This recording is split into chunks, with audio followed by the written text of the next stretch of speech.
नमस्कार आदाब, मैं हूं डॉक्टर तुफैल अहमद खान और आप देख रहे हैं आपका अपना YouTube channel health and life. दोस्तों, आज की इस वीडियो में हम बात करेंगे एंजियोप्लास्टी के बारे में। इसके पहले एंजियोग्राफी, जिसके बारे में हम ऑलरेडी बात कर चुके हैं, उसमें हम देखते हैं कि हार्ट में ब्लॉकेज का प्रमाण क्या है। आज हम जानेंगे एंजियोप्लास्टी क्यों किया जाता है, किस प्रकार किया जाता है और इसको करने के पहले क्या एहतियात किया जाता है और उसके बाद क्या ज़रूरी है। एंजियोप्लास्टी एक प्रोसीजर है जिसमें हार्ट के ब्लॉकेज को ठीक करते हैं। एंजियोप्लास्टी क्यों ज़रूरी है ये जानने के लिए देखा जाता है कि मरीज के सीने में दर्द है, सांस लेने में दिक्कत है, ट्रेडमिल टेस्ट पॉजिटिव आया है, पहले कभी दिल का दौरा पड़ चुका है, एंजियोग्राफी में एक या दो नसों में ब्लॉकेज है, तो आपको एंजियोप्लास्टी की सलाह दी जाती है। एंजियोप्लास्टी की प्रक्रिया में एक स्टंट डालकर ब्लॉकेज को ठीक किया जाता है। उसके बाद ज़रूरी दवाइयों पे पेशेंट को कंटिन्यू किया जाता है। एंजियोप्लास्टी करने से पहले कुछ इन्वेस्टिगेशंस कराए जाते हैं, ये देखने के लिए कि कहीं कोई एबनॉर्मलिटी तो नहीं है, जिसमें सीबीसी, आरएफटी, वायरल मार्कर्स जैसे एचआईबी, एचबीएसएजी, एचसीबी, आपका एक ईसीजी और एक इकोकार्डियोग्राफी भी किया जाता है, जिसमें आपके हार्ट के स्ट्रेंथ और आपके हार्ट के वॉल के फंक्शन को देखा जाता है। एंजियोप्लास्टी दो तरीके से की जाती है, एक तो रेडियल आर्टरी और दूसरा फीमोरल आर्टरी के द्वारा। अमूमन ये हाथ से किया जाता है, लेकिन अगर हाथ से संभव नहीं हो पाता तो पैर से किया जाता है। एंजियोप्लास्टी से पहले कुछ तैयारियां की जाती हैं, जैसे आपके हाथ की और ग्रोइन की शेविंग की जाती है, फिर उस जगह को बेटाडीन लोशन से क्लीन किया जाता है। ये सारी प्रक्रिया एक कैथ लैब नाम की एक स्पेशल ओटी में की जाती है। इस प्रक्रिया को करने के लिए डॉक्टर आपकी कलाई की त्वचा को शून्य कर देते हैं।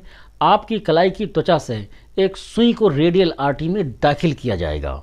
उसके बाद एक लचीले गाइड वायर यानी एक पतले तार को आपकी इस आर्टरी में सुई के अंदर से इंसर्ट किया जाता है। उसके बाद सुई को बाहर निकाल लिया जाएगा। उसकी जगह पर छोटी लचीली खोखली नली को, जिसको शीट कहा जाता है, आर्टरी में अंदर डाल दिया जाता है। जब आपके डॉक्टर शीट को अंदर दाखिल करेंगे तब आपको प्रेशर का एहसास हो सकता है, लेकिन आपको आपके धमनियों के अंदर उसके हिलने का अनुभव नहीं होगा। उसके बाद गाइड वायर को आपके हृदय तक पहुंचाया जाएगा। एक नरम लचीली नली, जिसको कैथेटर कहा जाता है, उसे वायर के ज़रिए अंदर दाखिल करके आपकी कोरोनरी आर्टरी तक पहुंचाया जाता है। इस प्रक्रिया की प्रगति की जांच क्लोरोस्कोप नाम के एक एक्सरे उपकरण के द्वारा की जाती है। प्रक्रिया के इस चरण पर इस गाइड वायर को निकाल लिया जाता है। उसके बाद जिस कोरोनरी आर्टरी की जांच करनी है, कैथेटर के नोक का हिस्सा उस आर्टरी के मुंह के अंदर डाला जाता है।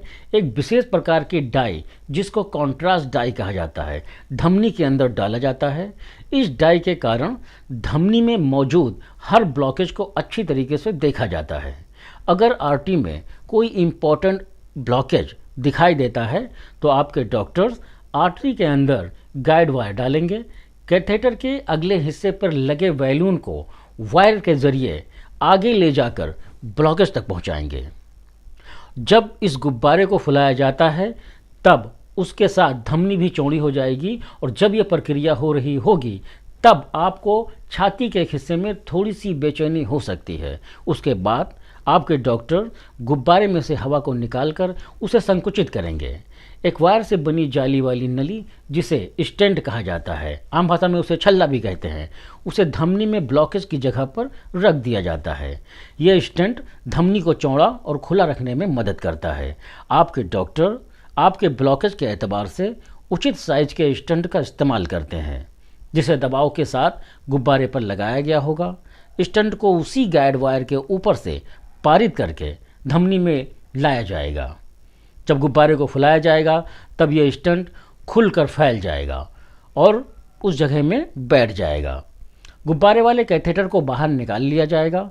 उसके बाद यह स्टेंट आर्टरी में उसी जगह पर ही रहेगा और आर्टरी को भी रखेगा। प्रक्रिया के अंत में गाइड वायर को निकाल लिया जाएगा और इस तरीके से कोरोनरी आर्टरी एंजियोप्लास्टी की प्रक्रिया पूरी हो जाती है।